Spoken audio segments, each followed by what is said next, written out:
Guys, in this Solidworks Loft tutorial, I'm going to explain how you can set up more complex lofts involving multiple sketch profiles. Before we get started, like and subscribe to the channel. Check out the links in the description. Now, let's say we have these three sketches here that we want to build a loft from.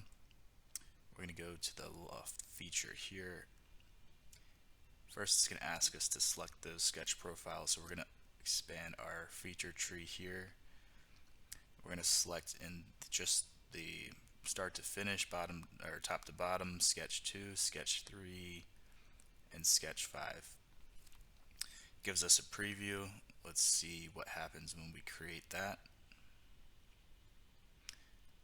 And of course, that's not what we want. Looks pretty deformed, so we're going to go and edit this. And it's the reason being is you need to fix the rails of these profiles, the path along which the loft feature essentially executes. So we're going to keep this in that order, but you can see these dots here. We can move these around. So we're going to fix this to get the right loft.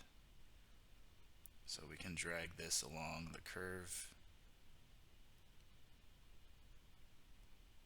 Keep dragging it. Keep dragging. There. That's where we want that second rail to go. Now for the last sketch profile, this would be sketch 5. We're going to want to drag this over.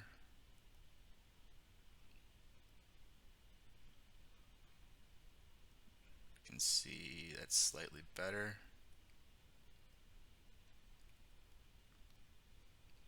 That looks good.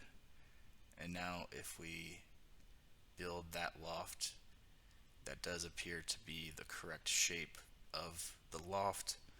So just a quick way that you can build a more complex loft using multiple sketch profiles, of course, across different planes. We'll see you on the next tutorial.